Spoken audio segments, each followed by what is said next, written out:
to the Minds on a Mission podcast, the podcast where we explore the journeys that challenge us, change us, and chart the best course for our best selves. You can find us on a lot of different streaming services.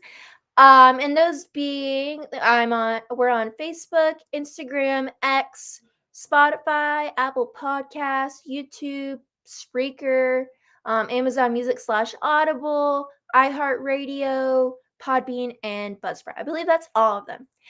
I'm your host, Samantha Bailey, an entrepreneur and a content creator. And today's guest is the wonderful William Blake. Say hi, everybody. I know that part's always was like, I wish I had sound effects. It just was like, brr, brr, brr.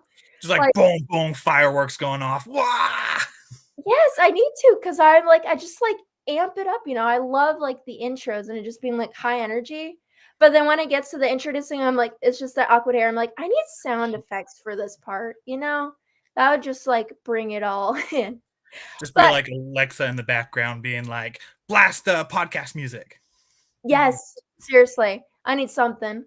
I think that will be something that will come in the future because the intros, I feel like I got a good rhythm with it, but then it's the introduce part. I'm like, I need something to just match the vibe, in that first part because it's like all these guests, everybody is super special to me, and like I just want that energy to be reciprocated. So how are you doing today? Oh, so good. So good. Just dandy, as I said before. But it's such a great day. So. That's good. I love it. So my favorite thing to do is at the beginning just to have my guests just explain a little bit about themselves for anyone who may not know you.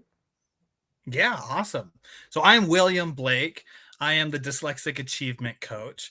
I'm best-selling author, award-winning speaker, and just someone who loves helping other people bring light into their lives and helping dyslexics find their superpower. So since I was in first grade when I was first diagnosed, throughout my entire life, everyone told me that dyslexia was this challenge, something that I would never overcome, and that would just be a hurdle I have to deal with the rest, like my entire life. Till about halfway through college, I finally had these questions come up and being like, is it really a challenge? Like, is it, even though I dealt with so much in high school and having to get accommodations with teachers, and while my friends were in honors classes, I felt left behind. But the questions kept coming up like, what if I could do more? I wanted to be an author. I wanted to be a speaker. I wanted to be a teacher. And so I just simply started doing that. And I found that through my dyslexia, sure, there's some hard things and some difficult things with it, but like we have greater perspective. We're able to problem solve more. Being creative is just innate within us, and more empathy simply because we've been through a lot. And so from that, I've been able to take that, put out my own books, go out on stage and teach other people that there's so much more in life than just the challenges that we face and sit on. That as we go forward with them, it's our edge, it's our superpower. So I created that into a dyslexic coaching business and continue to speak with that type of things on stage. That's awesome. And there's a lot I want to unpack there, but I want to kind of start with like the beginning. What was your childhood like? And can you kind of explain what dyslexia is and what life was like growing up being dyslexic? Absolutely. Dyslexia, how I put it in terms, is it falls into 4 different areas. You have reading, writing, speaking, and spelling. So dyslexia breaks into dys, which is difficult in the origin word, and then lexia, which is reading. And that also trickles down into the spelling, the writing, and the speaking part. So it's those 4 areas. And depending on the person, depends on the severity of it. For me, it was the reading, writing, and speaking part. Reading, I read so slow. So slow. Like when other people would finish a book in like a couple days, it took me a month, 2 months to be able to finish that same book. Talking out loud in class, I was always that kid that just said pass, that would be so conservative. Not because I didn't want to read, but because I was embarrassed when I did, because it was so slow. And then writing, it was slow writing. So throughout elementary school, I was the not the difficult kid, the different kid, because people elementary school kids, they're just learning, they're like 7 8 years old, and so they're just picking up on like what exactly is going on. So a lot of people that I was friends with in elementary school thought dyslexia was contagious and thought I had the thing like cooties, which for everyone who's listening, dyslexia is not contagious, fully genetic. Right. School that happened, and through middle school it was lonely, and I got bullied a little bit. And in high school, even though I had accommodations and even though I went through the process of tutoring and stuff to help minimize the weakness so-called that I had, everyone was in honors classes, and I felt I was so smart because I was still great at math. I was still great at being able to have information laid out on paper and present it, in the form of not presenting in front of the class because that was still difficult, but in like my homework assignment, I'd get 100% on a lot of them, but still I wasn't in honors classes simply because I couldn't keep up with the uh, curriculum that they were having. So it was I'd say difficult through that, feeling like I wasn't living my own story, felt like I was a side character in many people's stories, and then I was just trying to really get through school rather than enjoying it. And so through just like those beginning stages, I'll keep it to that because I can go on forever about this. Just though those beginning stages, it was hard. It was hard to think that because of something I had no control over, that it was going to control the rest of my life.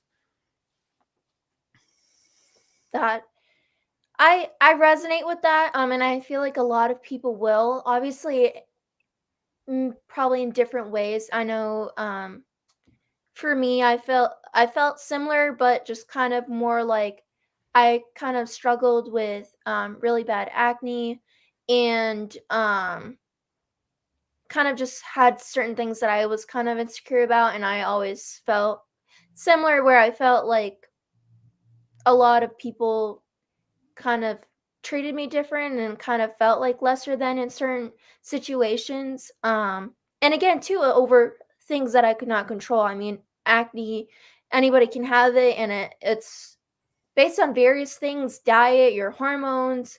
And so I definitely relate with that. And you said, correct me if I'm wrong, you went to speech therapy? It wasn't speech therapy. It was Okay. yeah, it was tutoring. Oh, So every sorry. like Friday after school, we'd go to I don't think they're a private tutor, just like a company that tutored kids with dyslexia. Go there for like an hour and a half, to do word puzzles, play games on computers that have to deal with words and things like that. Okay. Sorry about that. I just with all the stuff, I just wanna make sure that I heard that part, you know what I mean? Yeah, Got for that sure. part. Yeah, I didn't have tutoring, but I would, like, stay after a lot because I felt like too I mean, I don't have dyslexia, but I felt like in certain ways, I needed extra help for certain things a lot. Like, I would have to stay after a lot, um, and just kind of it didn't feel as effortless for me as, like, it probably would for others. I've always felt like in certain things, I had to put in more work to achieve the same results. Um, and that's just more so too, like, for me, I've always been a person where certain things I kind of need, like, broken down more to, like, understand it, but then, once I've gone down, like, I could pick up on it, but it's just kind of needing that extra explanation. But oh, If I can, that reminds me of a little analogy I love to teach people when it comes to it. It could be dyslexia because that's what I mainly focus on. But people who have ADHD, people who are autistic, people who are like have really any mental disability or disorder, is that imagine yourself if you're going from your house to Walmart. Most people can just take the direct route from point A to point B. Individuals who have learning disorders or learning disabilities, our road from point A to point B is filled with construction. It is full of traffic. it's almost impossible for us to go that normal way. And so we need to find this route C. We need to find this other way that goes around, might take a little bit longer, maybe a little bit more scenic, but we always get to the end result. So I absolutely resonate with that. When it takes a little bit longer to get something, it's okay because we get the same result. That's what happens when we're learning something new, right? Whenever we're learning something new, we're trying to learn from that the learning curve. When we start out, we know jack squat. But as we learn more, we understand the jargon, we understand the different meticulous things that go into it. To then, once we get experience behind our belt, then are able to get that result that we're wanting. So I that was an analogy that came straight to my head, that I hope relates to that thing that you were saying, and hopefully to the audience that was listening. I love that analogy.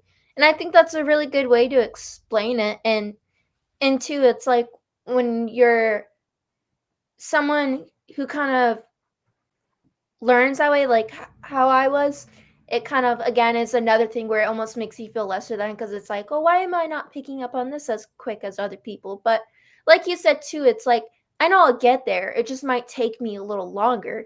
But you know, like I said, it's just more of like I'm more someone that needs it like all laid out, and then kind of then I can like piece it together. But it kind of takes a little longer. But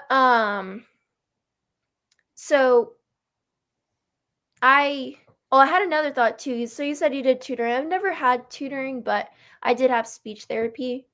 And I kind of was wondering what your thoughts on it, because I've kind of noticed that it almost feels like something that sometimes people are ashamed of, like speech therapy as a whole. And I kind of was wondering if that's something maybe you've noticed as well, or your thoughts on it, like why that might be. And same for like tutoring and stuff. I feel like some people almost are afraid to get the extra help because it might to them it's like, oh, it might make me look dumb, or so I kind of was wondering your thoughts on that. Yeah, I think you nailed it right on the button. It's the thought of what other people are going to think about you, right? There's the stereotypical thing of therapy is bad in the world. And I know several people who are trying to break that stigma, but therapy is simply going to a third party individual who knows what they're talking about to then help you on a certain thing. Some people call it therapy, other people call it coaching, right? It just depends on how you look at it. So I have 3 kids, and my middle child, we were doing speech therapy for her. And for the last year we've done it, and we've seen an incredible amount of words come from her, to where she was behind and now she's at the level or slightly ahead of the kids that are her age. When I remember during that year when we go out and talk to people, even I, like someone who tries to break those stigmas, even I felt kind of self-conscious about sharing, yeah, my kid's in speech therapy. Why? Because she doesn't speak words, right? That doesn't make her lesser than, that doesn't make her anything that is going to be a bad thing in this world. No, she is a human being who, in a single skill set, is just having a little bit trouble in. So I think that's what kind of the stigma is with it, is that therapy seems to be bad, whether it's speech, whether it's couples counseling, whether it's therapy for a single individual, as well as tutoring sessions. Just that judgment from other people. And so to fix it, you come down to yourself about how can I fix it? And then hopefully other people around the world are helping other people's mindsets. But I think that's what it comes down to, is just the judgment from other people. I appreciate your thoughts on that, because I that's something I kind of thought about more so recently, because that that subject has come up a little bit. One of my last guests, he um I'm pretty sure he's a speech therapist. Yeah. And so that was kind of something we were talking about, but that was a question I was thinking too, because although you're not in speech therapy, having dyslexia like that is in the realm. And kind of, you know, was curious what you were thinking on that. And it reminded me of an instance 'cause I used to work at a daycare. I just switched jobs, but um, Okay. before I had left, I had a parent who was concerned about their child because their child was like 3 years old and was still struggling with speaking. And I kinda told her, I was like, I personally, when I was younger, I had speech therapy. It may not be for everyone, but I don't think it's something to be ashamed about because it's like if you're noticing that he's having some struggles, like this would really be beneficial for him. And so I kind of was thinking that because I felt like it was similar where she kind of was concerned like, you know, about putting him in speech therapy and if it was normal, and I was like, "I think it is normal to for kids to be put into speech therapy and to have some struggles with speech, especially early on." So, that was just something I kind of was thinking about. Yeah, and it's the best time to catch it, right? If a parent is of fear about the judgment from other people, then the best time to fix it is when the kid's young. Because what if you leaned into that fear? If you leaned into it, then you wouldn't be doing it. And then your kid would hopefully get better, but might get worse. And so if the kid happened to get worse, then there would be even more judgment from more people. So it's kind of like I don't think hindsight 2020 is the right phrase, but maybe it is. It's like, do you want to fix it now when not many people are looking and it's easier to fix, or do you want to fix it later when more people might be watching and it might be harder or almost impossible to be able to fix? I agree.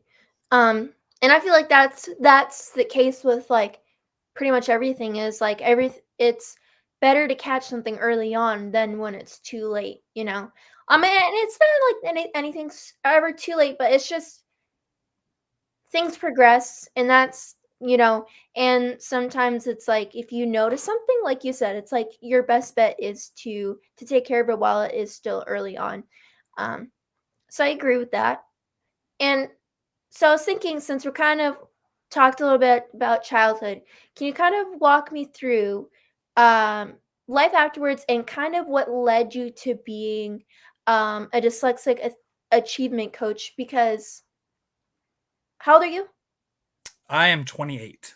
Okay, so there's 28 years of life experience there, and I would love to know kind of leading up to this and maybe some things that you've done along the way, different jobs, and just kind of what led you to what you do now.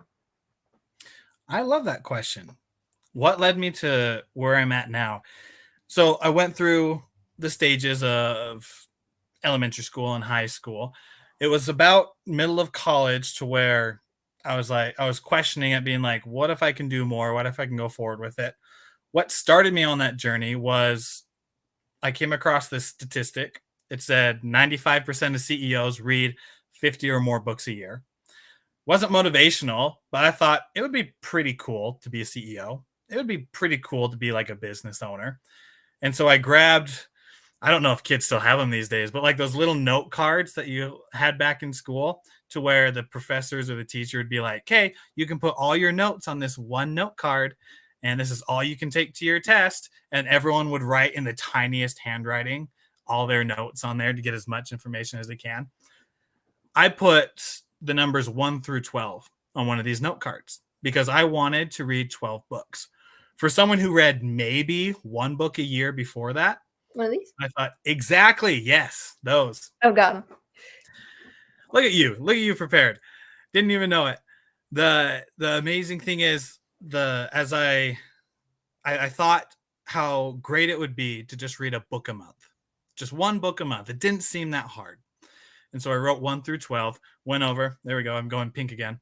Went over to my bookshelf, grabbed the smallest book that I had, which was Rich Dad Poor Dad by Robert Kiyosaki. Opened the book and started reading chapter 1.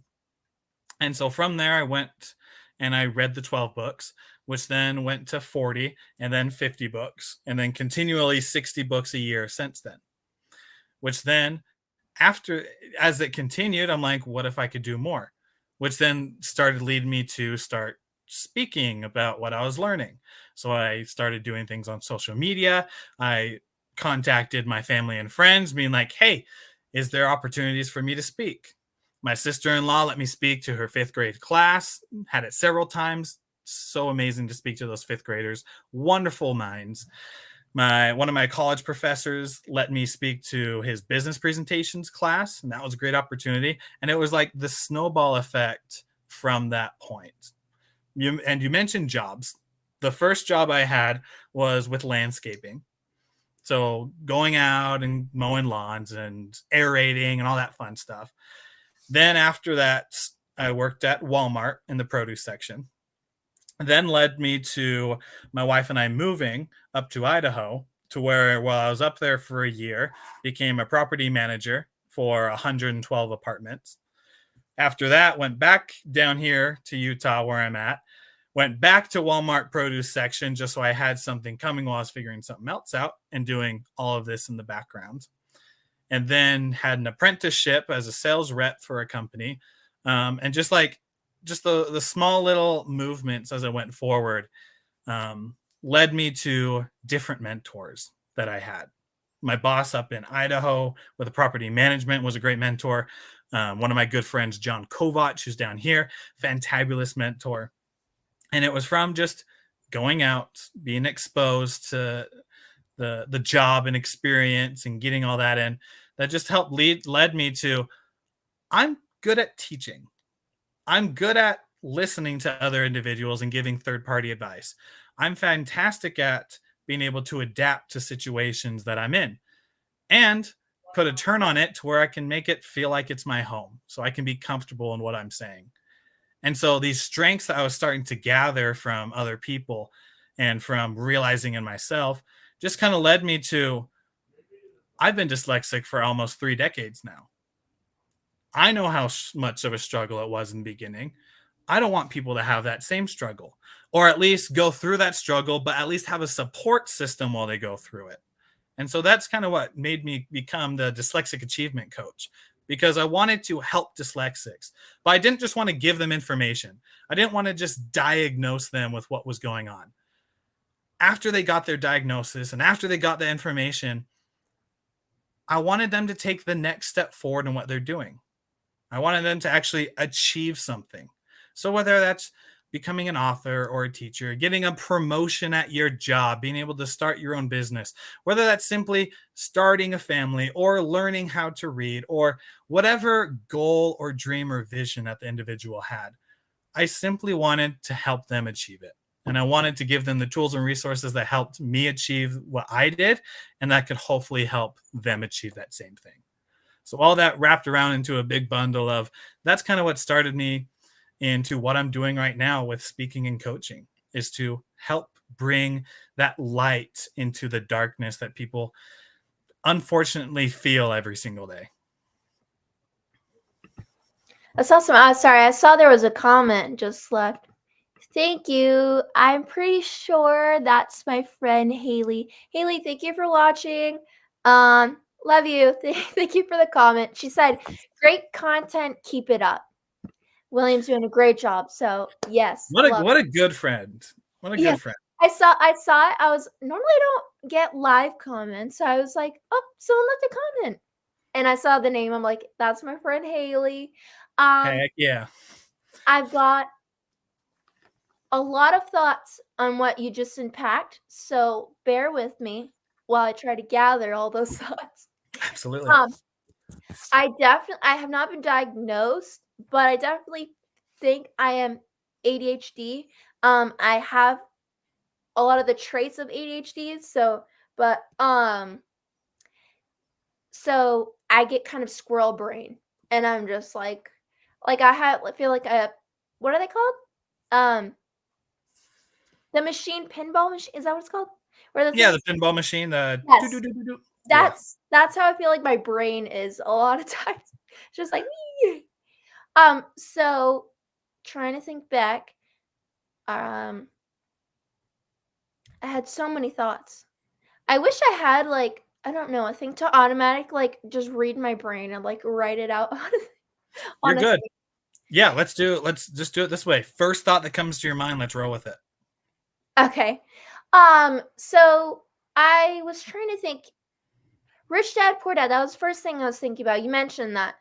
It's crazy. I feel like I've talked to a lot of people about this book.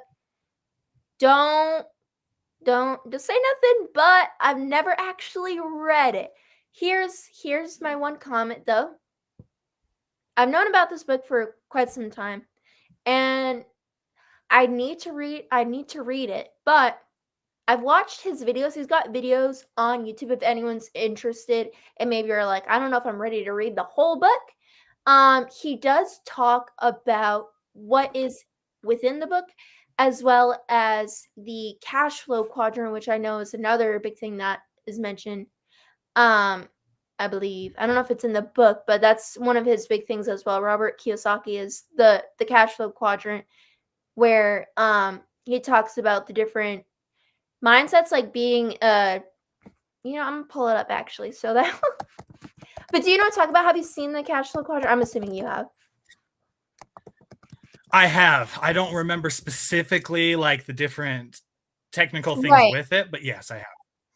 So there's four parts of the cash flow quadrant, and so Oh, is that there's the the like investor, business owner, that one you're yes, talking about? yes, yes. So it's Yeah. the employee, you have a job, business owner, you own a system, you self-employed, you own a job, or investor, you make money works for you. So that is um the extent of what I know about, but yes, recommend to any of you guys at least check out his videos on it that he talks about it. So I do know the premise of the book, but I've read quite a bit of books the end of last year, and only a couple of this year I'm lacking, but that is on my to read list. Definitely recommend. So that was the first thing I thought because I know you mentioned that. And Yeah. then I definitely agree with the And while you're thinking, if I could recommend a few other books for people yes. who are listening, three of my favorite books. So these are my top three. And for someone who's read over 300 self development books in the last 6 years, these top three are my favorite.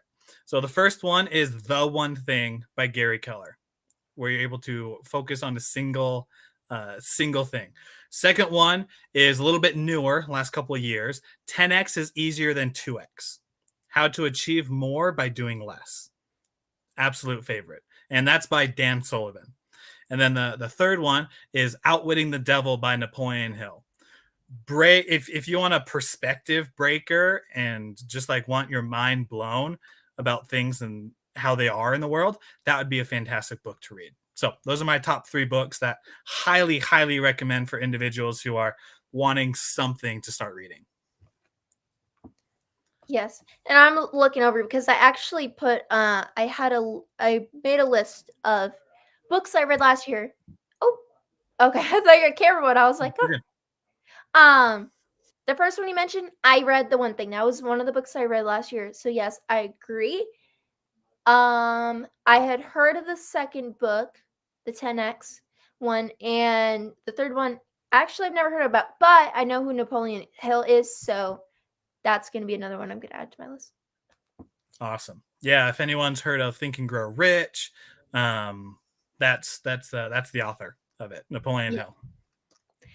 And to kind of add to that, I guess I'll do my top three, but I have not read nearly as many books. I need to catch up with you. I don't know if I ever will, though. You seem like you love reading books. I love reading books, and I'll share. I want to hear your top three, and then I'll tell you a little hack on for individuals who want to read books faster, if I may. So share your top three. I'd love to hear them. Honestly, that's hard, and I don't know how you were able to find your top three out of how many you've read, because I have a list of, so I started, and this was more like within a couple months span, and that's why I said this year I've only read a couple, but this was for the end of the year. I read 17 books. This was from August to the end of the year, and all of them were great, but it's hard to pick. Like you said, The One Thing was pretty good. Um, Psycho-Cybernetics. I don't know if you've read that one. I did like that one. I have, yes. So honestly, I'll just read the list just because I can't pick 3, but it's a quick list. If I were to read your list, it would be the rest of the show. I'd just be Rest of the time. yeah, it would be the rest of the time. There's so many books. That's like such an accomplishment to get all of that. Right, read all of those. And do you know within what time frame that was that you read all of them? Like how many years? Like, yeah, it's been about 6 years, 5 or 6 years since I've read over the 300. So, like I said, it started with 50, then my goal was 75, and then has kind of ranged in between 60 and 80 books every year since then. How about this? We make a deal. I'll read the 17. You pick if you've read them all, your top 3, which you probably have because they're really good ones. Psycho-Cybernetics, Yeah. The 4 Agreements. That one was a really good one. I really did like that one. The Untethered Soul, A Happy Pocket Full of Money, Conscious Creator, which is actually a Chris Crone book. The One Thing, Mindset, Breaking the Habit of Being Yourself, Never Get a Real Job, YNAB, which is You Need a Budget. I don't know if you've heard of that app or like that. I don't know what else to do, but it's like a budgeting thing. But it's called The Proven Cycle for Breaking the Paycheck to Paycheck. No Excuses. That was a pretty good one. 12 Rules for Life, How to Talk to Anyone, 7 Spiritual Laws of Success, How to Read People Like a Book, Breaking Overthinking, and The Power of Positive Thinking. Those are all books I read. Those are there's some great books in there. Everyone who's listening, you should read all of those books that are in there because that's a great list. That's what I If I were to meant. pick top, yeah, if I were to pick top 3, goodness, there's so many in there. I would go with The 4 Agreements, fantastic book. I'd also go with No Excuses. That'd be another one. And then the third one, you're making me pick. I'd go with Mindset. And I assume that's one is by Carol Dweck, if I'm thinking of the right one. Yes. Yeah. That'd be my 3. And honestly, I feel like The 4 Agreements probably would be my number 1 on that list because I do feel like out of all the books that I had read, that one was the most memorable to me. In the sense of like things that I feel like I would live by in my life. And sometimes I'll just think about stuff within that book, which the other ones I kind of have a hard time remembering certain things as much as I do with that one because I really did like that book. So I do agree. Yeah. Can you with those books, I would just recommend, like, if a book resonates with you, let it resonate with you. And more importantly, like, figure out why. Take some action on it. I know some of my top 3 favorite books, all 3 of them are perspective changers because I love talking about stuff that breaks out of what I consider normal because it just brings in more stories, brings in more perspectives, and I get so excited and so curious about it. So like that's why my top 3 are that. With the 4 Agreements for you and for whatever other books that other people have on their list, like, why does it resonate with you? And then go out and find more books like that because there are hundreds of thousands, if not millions of books out there. It's just finding the right ones that help you do with whatever you're wanting to do in your life. Yeah, and mine was like, so I have a couple good ways of like finding recommendations. And also, I'll just pop this on here real quick. Someone said, "Can you write down all of the book recommendations?" So, I'm not sure. You said you're watching this through LinkedIn. So if you if you could find my Facebook, which is Samantha Bailey, I actually have my link tree on there, which has all of the books that I have read. And I will also list your top 3 picks and whatever other ones I feel like would be good to put on there as well. So I could definitely add to that, and you should definitely check that out because I believe that has all of the books that I have read. And I've tried to find like the PDFs and stuff for it just to give out the free resources. So definitely recommend. And if I Um, may, a great thing that we can also do is on LinkedIn or wherever you're streaming on this, in the comment section after this live is done, we can just go in there and write the books that are in there. That way people also have it who watch it later. And I'll go ahead into the different lives that we have. I'll put my top 3, and I'll even do a little more. If I can give a gift to your audience, I'll write my top 10 books in there that people can be able to read. that would be awesome, and I think they would appreciate that a lot. And I have another one. My friend Haley said her top 3 are Rich Dad Poor Dad, Change Your Paradigm, Change Your Life, and Millionaire Success Habits. Good books. Yes. I have not read those, but adding to the list. I honestly have a really long list, and it gets overwhelming. But just gotta break down. Just break it down. Don't make it. Just one day at a time. Like how do you? It's Brian Tracy. Eat that frog. It's about just every day being consistent with the small actions to then get to where you need to go. If I may, can I share a principle with you that I teach my dyslexic clients? Of course, we would love to hear. I call it the 2% rule. And this doesn't apply just for individuals who have dyslexia. This applies for anyone who is wanting to achieve a goal. The 2% rule is taking 2% action every single day to get to the goal that you want. So we start out with what goal you're wanting. This is your dream, your vision, that finish line, that northern star that you're wanting to go towards. What's that for you? Once you have that, you reverse engineer it backwards. So you start at the end and work your way back.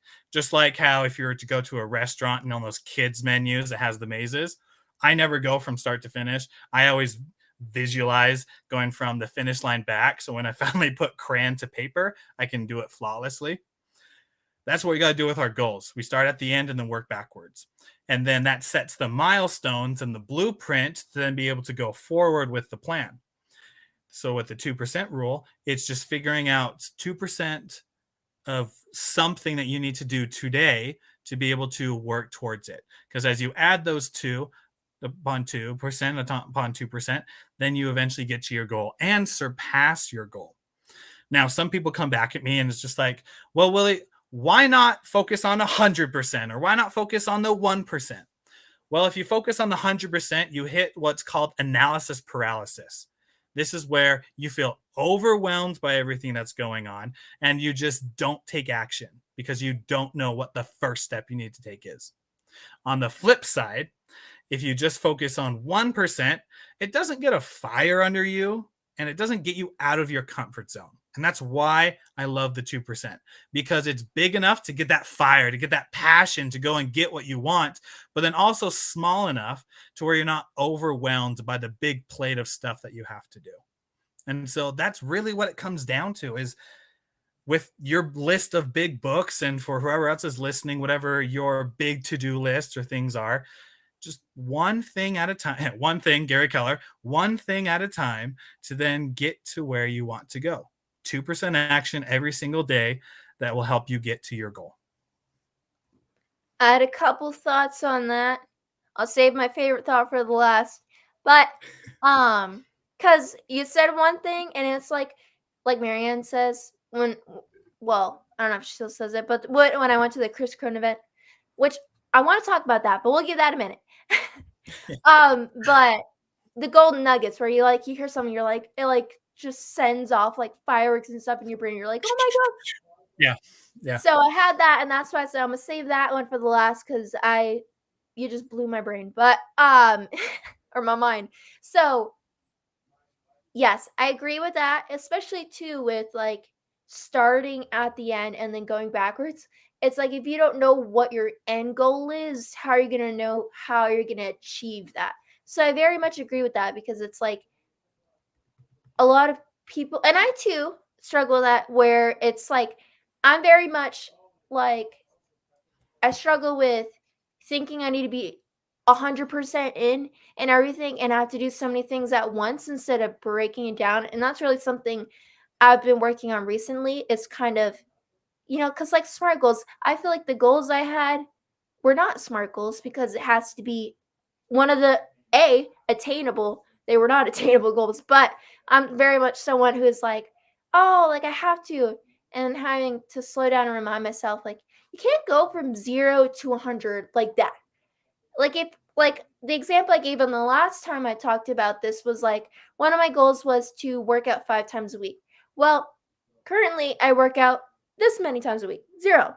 So your body, especially too, and your mind, how can you go from not working out at all to 5 times a week just instantly? That's just kind of for myself. It was unrealistic expectations I had of myself, and thinking that like, oh, I just have to go on and just do it and just, you know what I mean?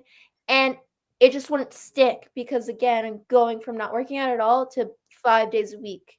So just like you said, having to break it down and make it into smaller steps doesn't mean, you know, sell yourself short and kind of choose things that are like, oh, like easy, but set goals that you're like, I know I could pass this and this is attainable for what I could do right now. So say like I want to do 2 days a week. It's like I know I could do 2 days a week, but if I do five, I at least did two. But if you just do two, you're like, okay, I hit my goal. You know what I mean?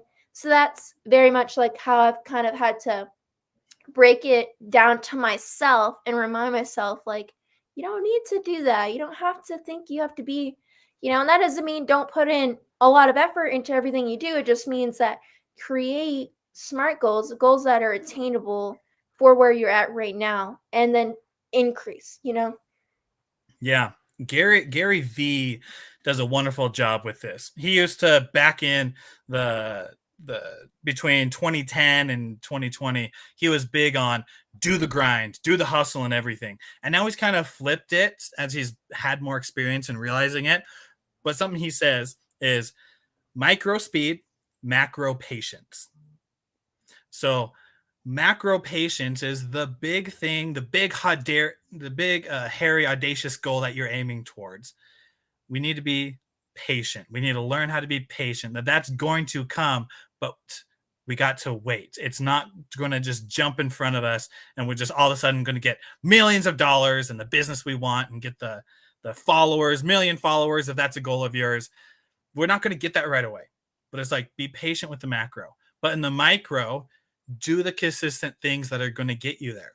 If it's followers, engagement, posting quality videos, posting every single day with shorts and stuff, like those will help you get there. For someone who's wanting to read a lot of books, it's set a timer, read for 15 minutes. It doesn't matter how long it takes, but or how many pages you read 15 minutes or read 10 pages. Because I'll tell you this, for anyone who's reading, and then I'd love to hear that awesome thought of yours. If you're wanting to read 12 books in a year, I'll break down the math for you. If you read 10 pages a day, every single day, you'll hit 300 pages in a month. The average self-help book has 300 pages in it. So you can finish one book if you read 10 pages a day in a month. There are 12 months in a year. So if you read 300 pages in a month, which is one book, 12 books, and do it every month, then by the end of the year, after the 12 months, you're going to hit 12 books. So if you're wanting to read more and hit 12 books in a year, it's really not that hard. 10 pages a day for some people takes minutes. For people like myself, it might take a lot longer, but 10 pages a day is not that big of thing. But because of it, the simple compounding effect, it's not just for financial stuff, the compounding effect with it then helps you get to your goal, right? 2% action every day. I agree. Everything you've shared tonight has been very impactful. I really appreciate everything. And I know that's why we talked about it a little bit before we got on, but like when I realized that you were within the same space as Marianne, I got really excited because I was like, anyone that I've seen be in her circle and be around her, and I'm just like, I know that all of these people are also very powerful and impactful and have a lot going for them because it's like the way she carries herself. And that's why I said when I'd seen her, I immediately was like the energy, I was drawn to it, I loved it. And then when she speaks, the power that she has when she speaks is just like, it's something else. But before we talk a little bit about that, because I did want to kind of know um, how you kind of found out who Marianne was and how you guys got in touch and everything with that. I'll talk about the little golden nugget that I had when you were sharing before Yeah. was I've never heard anyone else say analysis paralysis. That is something that I've talked about a couple times, and I've never heard anyone else use that term. And so when you said that, it just was like ding ding ding ding. I was like, because I was like, that's something that I talked about a little bit and how I've struggled with analysis paralysis. And that can be a big thing that kind of stops you from making decisions is being stuck in that state and kind of just being overwhelmed. And so when you said that, I just was like, just Yeah. like, wow. And is that something kind of you share with your clients as well? And I just was curious about that. Um, Yeah. Yeah, I share that with my clients. I share that with individuals during the speeches that I do. That's part of my keynote speech. It's just an integral part when it comes to taking action. Is that we get sometimes we feel overloaded that we can't move a step, and so being able to find a way to pass that is absolutely crucial. And so I don't know exactly when I found it or who I heard it from, but when I heard it, I'm like, yes, that's exactly how I feel. I feel overwhelmed by everything. I am analyzing so much and I just feel paralyzed because of it. And it was just like a 2-word rhyming type thing that just fit this whole description of everything. And I'm like, yes, that's the wording I'm going to use for when I'm talking about action and how to be consistent and how to keep it small, because that's how I felt. And I'm sure I'm not the only person that feels that way. yes, and same thing for me. I'm not sure if I heard it somewhere or something, but I just kind of was like, I don't know, like same thing you said. It's like I just was like, this is perfect to describe how I feel when I get in those moments where because I kind of feel like I go through like ebbs and flows where I feel like I'll be doing really good and then I'll be stuck in that analysis paralysis and kind of just like consumed in everything and it like stresses me out. And then kind of it's like a roller coaster. Like I'm just back and forth, like going through that. And so it's something I'm really trying to work on, which is why I'm setting the smaller, smart goals instead of thinking I need to be so big because I think that also contribute wow, I can't speak. Contributed to it is looking at it as a whole and just kind of being like, how do I get there? And then like kind of playing it out, but still being like, just this feels like a lot, or and thinking, oh, I need to do so much at such a time. I mean, and just realizing like it may take a little longer by having smaller goals now, but it will bring me to where it doesn't matter how long it'll take. It just matters, like you said, that I'm taking consistent action and, at least putting that 2% every day. So I really agree with that.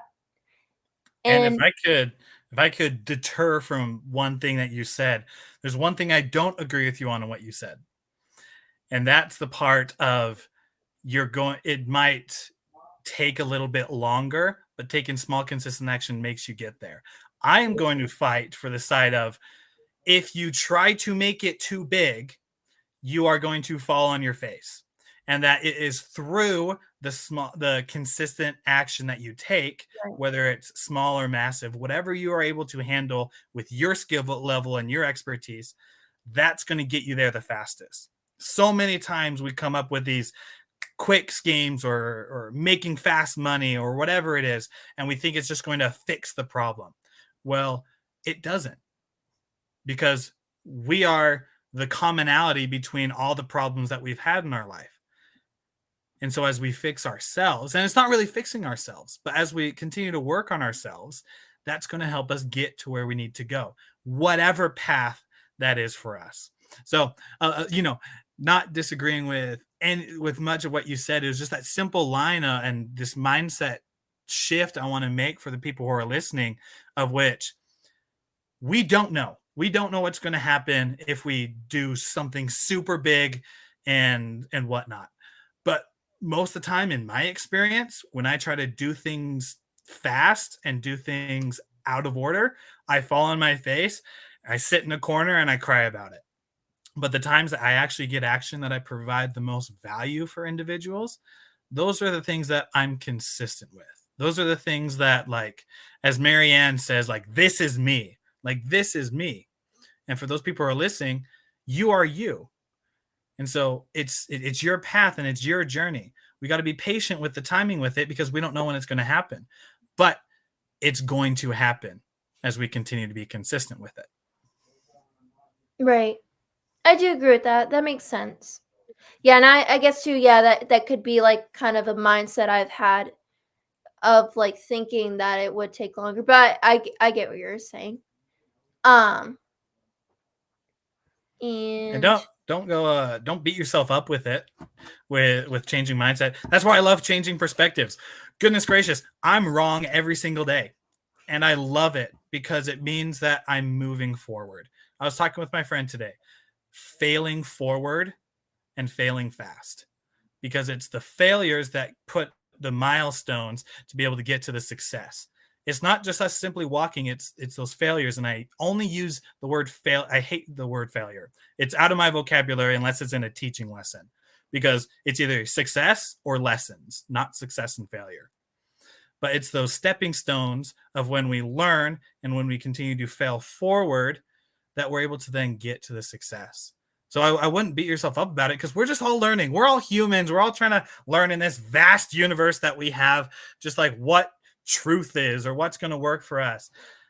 That's what it comes down to. It's like, what works for us? Everything that I've said today could be wrong, right? It's the things that have worked for me, but I know that they've worked for me, and hopefully sharing them, they can work for someone else. I agree.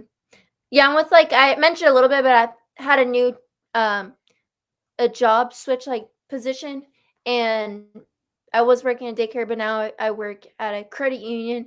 And so I've been having that so much of like failing, but obviously it's not failing, it's learning, but just when you start something new and you're really trying to grow, it's like you're failing a lot and making mistakes. And so it definitely gets like kind of overwhelming, but like so like I always get through like where I have those moments like I'm like, oh, I feel like I did something wrong, or like I keep making mistakes. It's just kind of telling myself like, oh well, you gotta just keep trying and do it again, and kind of because I very much used to kind of get wrapped up in it and feel very overwhelmed. It felt like one thing would just was like a big thing, It's like a smaller mistake, but it's just you're just learning lessons. But it used to like kind of stress me out and make me feel overwhelmed. Feel like, and so I'm just kind of like you said, trying to push past that and just continue to make the mistakes, because if I don't, then I'll never learn what, you know what I mean? So, um I definitely agree with like failing. Again, I don't like that word either. Failing, it just sounds wrong. But making mistakes a lot and fast and recovering from it and just keep, you know what I mean? Cuz like I said, you'll never learn if you don't make the mistakes. So, Yeah, it's true. One of my favorite quotes, if I can share it before we go on, is the master is the master because the master has failed more than the novice has tried. Which means we just need to keep trying and we just need to keep failing forward, because that's how the master is the master. It's not because the master had innate talent that they just became this super individual in a certain thing. It's because they've tried so many times and fallen so many times, but every time they fell, they got back up. And because they kept doing that, they have failed more than the novice has tried. So just anything that with your audience who's listening, anything you're doing, keep trying. Keep working at it, because you're eventually going to get there. Just keep trying. If you love it, it's worth doing. I agree. And that's a great message to share. And yeah. I mean, if any for whoever's listening, like, especially like when you start something new, um, it's gonna feel like a lot and it's gonna feel really stressful and you're gonna feel like, and I've kind of had those thoughts too. It's like, why am I making so many mistakes and stuff? But then you just have to kind of remind yourself that like you're going to get there. Like, and something I mentioned too in one of my last episodes was we're not programmed with this knowledge when we're born. It's something like you said where you kind of have to just keep working at something, and it's at first it's really going to feel, you're going to have all those thoughts of like, why am I not doing good, why am I not picking up at this as fast as like I should be, and having all those things. But then when you really start to understand what you're learning and kind of just sit back and like be appreciative for the mistakes you've made, um and you grew from it, then it will just really start to feel like, okay, like now I know what I'm doing, I feel better. And but it's always that first part where it's really stressful, and you have good intentions and you just don't want to upset anybody or let anyone down, but it's like kind of get past that. People expect you to make mistakes. Like you said, we're human. We know that's going to happen. It's to be expected. So don't stress out. Just keep trying. You got this. Yeah, just keep trying. You got this. You got two people sitting right here talking who are supporting you. So at least that's two more people. And hopefully you're supporting yourself. So that's three. So you got three people behind your back for those listening as you're going towards your goal. So go at it. Yes. You'll never know unless you try. Um, well, I was gonna mention something, but I know we're kind of nearing the end. But I was just gonna say, when I first thought about starting this podcast, I had those thoughts of like, what if it doesn't work out? What if no one listens to it? Like all those things. But I did it anyways. My favorite thing to say is when you have those thoughts, take them and throw them out the window. That's my favorite thing to say because that's really just what you need to do. Just take them and say, I don't care if you're telling me to run away and all these thoughts. I'm not going to listen to you. Because the greatest thing to think about, which I've had to work on, is what if it does work out? What if you do get to where you were, which you will?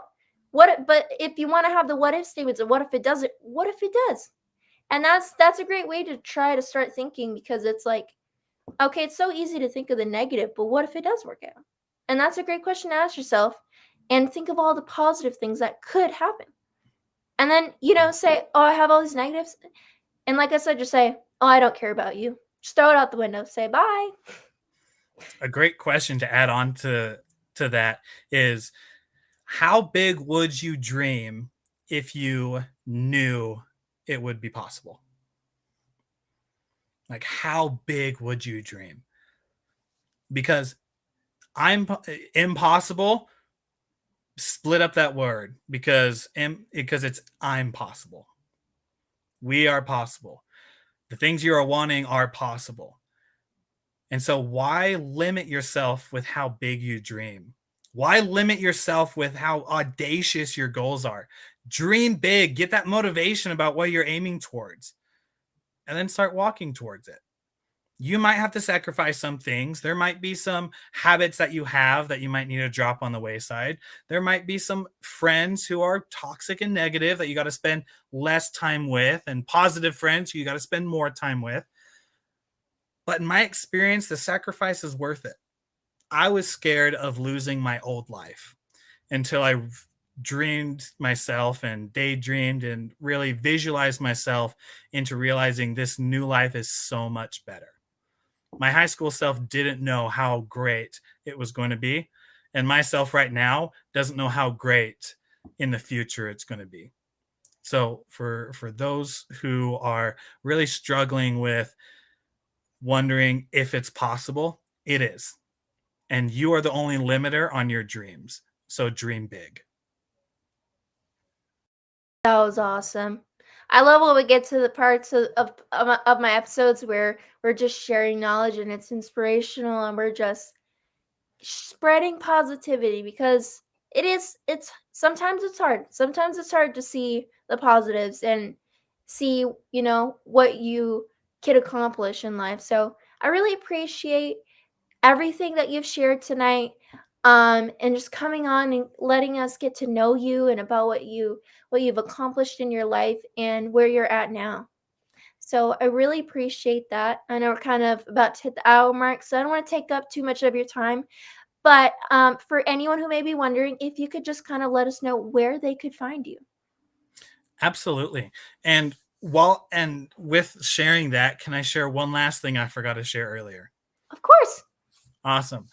The last thing I forgot to share earlier, I mentioned that I was going to give a tip about how to read faster, especially Oh, if you're a dyslexic. Here's the thing. A book is a book. Does not matter if it's digital or on paper. I listen to books more than I read books. I still read books, different feeling of having the book right there, turning of the page and everything. But most of the books I have gone through, I've been able to listen to because I am a lot better at listening than I am reading. And that's simply like my strength that I have. And so I go onto Audible and I'm able to listen to at like 2.5 times speed. It took me 6 years to get to that point. So I would recommend for people who are starting just like 1.2 times speed. But like I able to listen to it faster and get through more books. The whole message with that is like what works for you of getting the information. Is it reading the book, just the paper book? Is it simply like reading the digital version on a Kindle? Is it listening to the book in audio form? Is it going to YouTube and watching the summary of the book because you are just love the visualization part and watching images of that? Whatever it is for the individual who's listening, it's about what works for you. If it works for you, it doesn't matter what other people say about it because it's about you. You're the hero of your own journey. You're the writer of your own story, and you're the only one that can pick up that pen of life and be able to write your chapter. So don't worry about how other people jump into the chapter you're at and start judging you for it. Simply know that you've written a whole book so far and that you are able to continue to write that book. But we get to make that conscious choice and we get to make the decisions to go forward. So I wanted to share that tip with you guys of do it on your own time. I love listening to books. That helps me go through them. If you guys love reading, if you love watching videos, do that to get the information because it's just about like growing. It's about personal development. It's about the positivity and the mind shifts that go with it. And with that, for those who want to follow me, I'm on almost all platforms, not on Pinterest. I haven't gotten there yet, but YouTube, Instagram, Facebook, LinkedIn, TikTok. I'm on all those platforms. And you can find me at William Blake _light, LIGHT. And you can find me on all those platforms. You also can go to my website, which is williamblakelight.com. So LIGHT, same thing, williamblakelight.com. And there it'll link you to my link tree because I'm almost done with my website and that's coming soon. But until then, it'll send you to my link tree where it has all the social media links and other things going on in the Dyslexic Achievers universe. Awesome. And I will have all of that linked as well. But I'm someone too who I also like to verbally explain things, so I just like to add that in the end just so everyone can know all the different places they can find you. And to wrap up, I will let you guys know where you can find the podcast and me if you didn't miss that in the beginning. But I did see my friend Haley, she when we were talking about mistakes, she left a quote. She said, "Yes, mistakes are must takes. Mistakes." You know what I mean? Ooh, I like that. What a bomb. We need like a mic drop. That was so good. But you know what? Mistakes are must takes. I love it. I think one thing I've gathered too through this podcast is I got to figure out sound effects.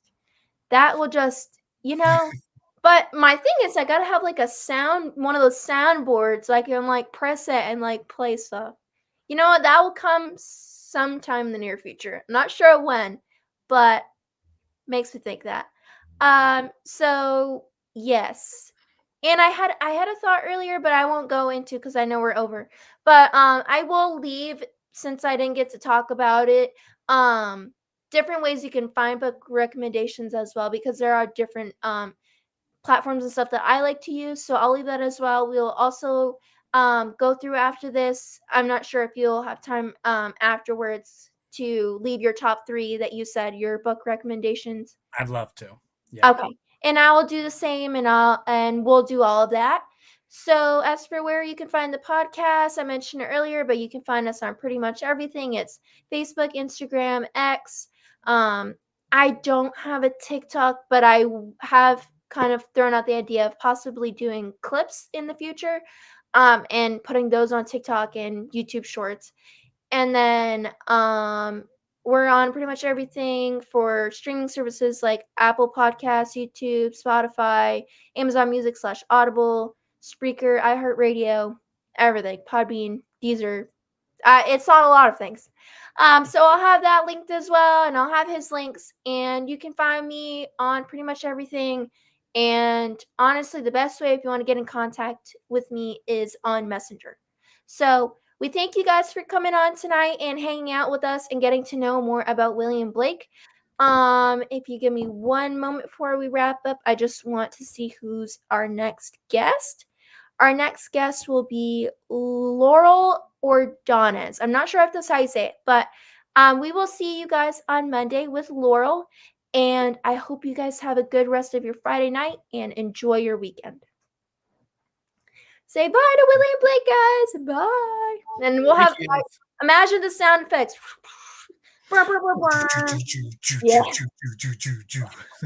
Have a good night, guys. And we're out.